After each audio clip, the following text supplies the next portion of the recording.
Okay, so today we are going to be doing a build guide for the new Fest Fuegoleon, who is absolutely amazing, if I do say so. But I just got to say, this latest update has been absolutely crazy with them changing the HP gears.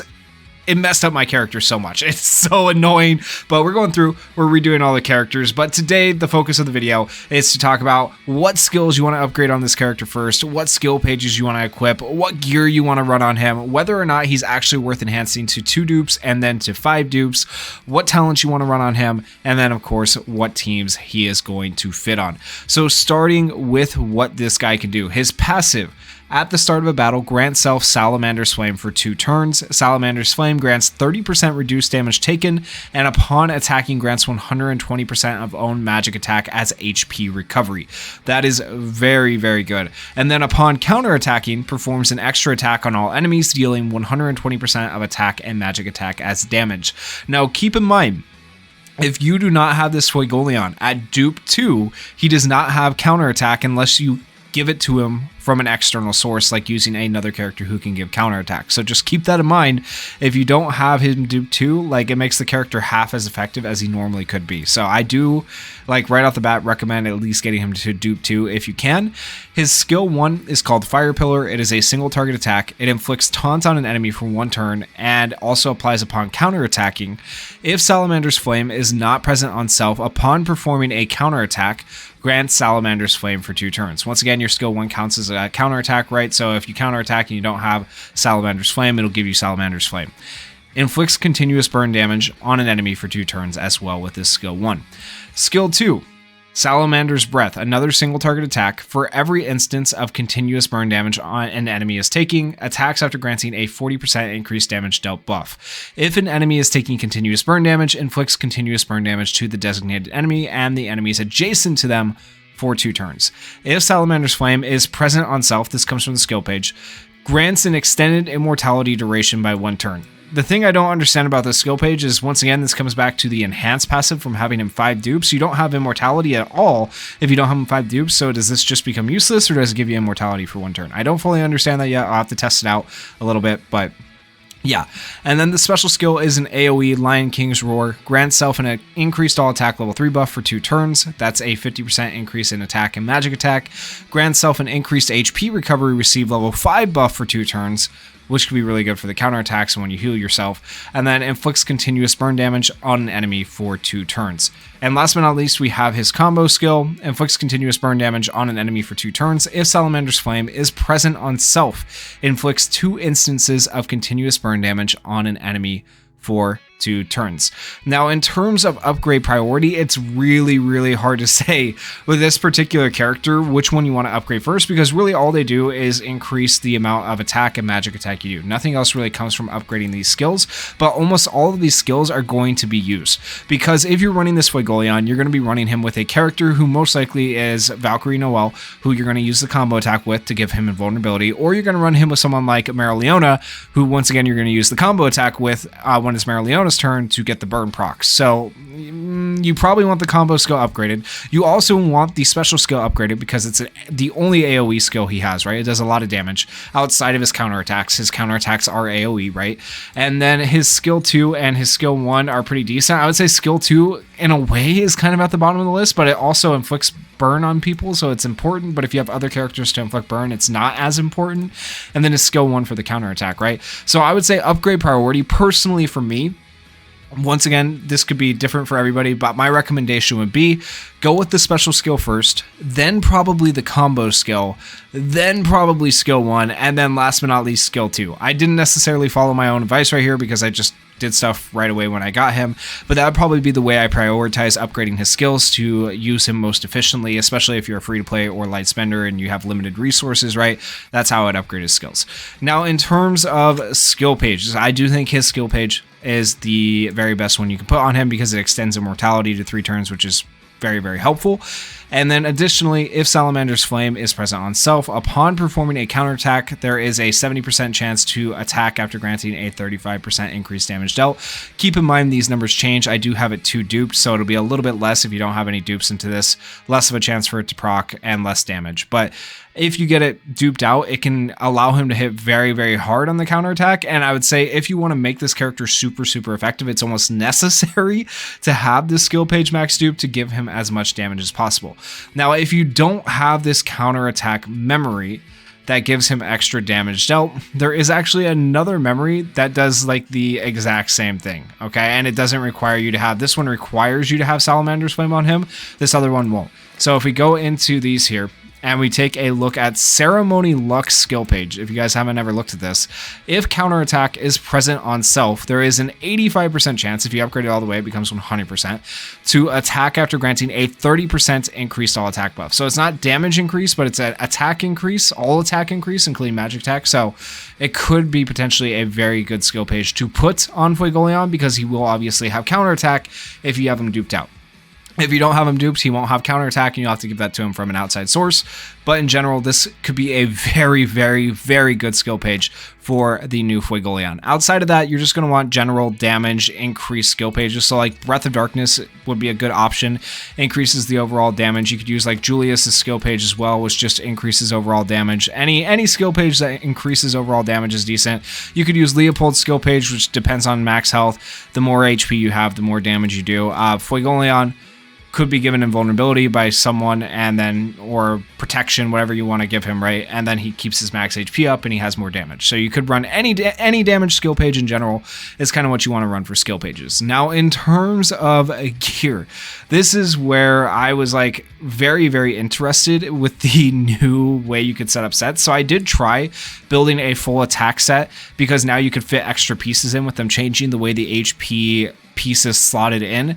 But in the end, I decided that I think this is still better to go for a 2-set setup where you have multiple pieces of gear, of these small square pieces of gear, because it's going to allow you to have more substats in the end, and those extra substats are going to allow you to really build this character up and make him even more effective. Now, with that said, my Fuegoleon is only at 76,000 total combat power right now, because I don't have all of these gears transcended, and because I don't have the perfect rerolls on them that I would like to have. Now, in terms of gear sets that you want to run, you're going to want to run an attack set and a mobility set. You're going to run half sets of each. Those are the gold set versions. If you're new to the game and you don't know what gold sets are, gold sets have a gold star on them, and regular sets do not. Regular sets give an attack boost, just like a flat number, whereas gold sets give, like this attack one right here, gives a percentage, and the percentage is always going to be better than just like a flat numbers boost. Okay, so you want to go for gold sets whenever you can if you're new to the game, because it's going to give you better stats, to oversimplify that.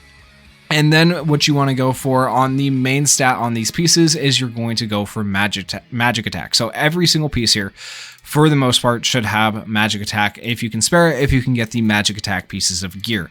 Additionally, for substats, what you're going to want to aim for is you want to aim for magic attack percentage, because remember, he heals based on his own magic attack. So the more magic attack you have, the more he's going to be able to heal. Also, the more damage he's going to be able to do. So priority number 1, magic attack percentage. Priority number 2, I would say either crit damage or crit rate. Both are equally important, but you can see I have a bit of crit rate already being built, bit of crit damage already being built, and I have quite a bit of magic attack going into this character. I still need more, and that will come with transcending the pieces, because as you transcend the pieces of magic attack gear, they obviously give you more magic attack over time, and then you can get more transcended substat slots where you can go for more magic attack. But just in general, go for magic attack percentage. That is going to be your best thing you can do for a substat on him. And then second and third, you want to go for crit rate and crit damage. Now, in terms of enhancement, I've kind of already said this, but you need to enhance him at least to 2 dupes. At least, okay? So upon taking damage, if the attacker is taking continuous burn damage, performs a counterattack. If you don't have him 2 duped, you don't have a counterattack, and like half of his kit becomes useless, unless you're running an outside character who can give him counterattack, like the Teacher Charlotte or like Ceremony Luck, who can give counterattack. Those characters can give counterattack to him, and then he can be somewhat useful, but that really limits the teams that you can run with this character if you don't have him at least 2 dupes. So I highly recommend getting him to 2 dupes if you can. If you can spare it. I know that can be hard for some free-to-play and light spenders. Like I went all the way to pity on the banner and had to pity him. So I totally understand that it can be difficult to get 2 dupes, okay? But if you can, try 2. And then for 5 dupes, this is where it's going to be, you know, whale territory or a little bit harder for people to get to. But at the start of battle, if the mages on the ally side are different attributes, grant self immortality for 2 turns. So that immortality, I would say, is very good, but there's a lot of characters who can obviously remove immortality. In real-time arena, it won't be quite as good as like normal arena. I still think this is kind of worth it. But at the same time, I think if you get 2 dupes, you're like a free to play, you're good.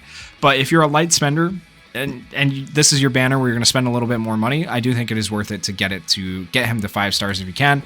As you can see, I myself have him at 4. I'm going to try to get that 5th one if I can. I just haven't been able to yet. Now, in terms of talents, for the attack tree, that is probably the most important one. I would probably go for damage dealt and crit damage. You could also potentially go for magic attack and stacking crit rate if you wanted. Magic attack might actually be the better way to go. You could go either which way. In this case, I just wanted more crit damage for when I do land my crits. That's why I went for that particular one. But at the same time, magic attack percentage could be very, very, very useful. Actually, I think maybe I want to switch it to this for right now. I'm going to see how that goes. But you can run either or. You can run either the crit damage, damage dealt, or the magic attack and stacking crit rate. Then for the stone, I do recommend crit damage if you're able to, or something like that. Stones are really up to you. Defense, I would go for the defense plus 20%. And then I would also go for the debuff immunity on this one when his HP is lower than or equal to 35%, because that's going to allow him to continue doing what he does when he drops low, because remember, he has immortality. You don't want him to get a debuff. So I think this is actually super, super important to have on Fuegoleon in this particular case, so make sure you run that.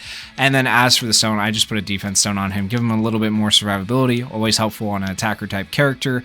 And then here I have the SP plus 1 for his special skill, because I do think his special skill is pretty good. But at the same time, you could also run the hourglass, because his skill 2, even though I said it was like low upgrade priority compared to the others, is the thing that causes the burn on the enemies, and that could be useful to you if you don't have another burn character on your team. So it just depends on kind of what team you're running there.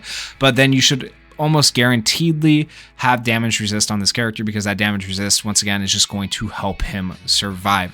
As for this, I'm running an HP stone. I might switch it to a speed stone, but honestly, like just stat wise, he doesn't have the highest speed, and I don't think he, ever really will. Like 105 speed is not the greatest. He is level 125. I wouldn't worry too much about a speed stone personally on this character, but I know some people like to run speed stones. Sometimes it makes the difference in like real-time arena, but I feel like if you're running him with the right character who can give him vulnerability or protection or whatnot, the speed isn't going to matter as much to you.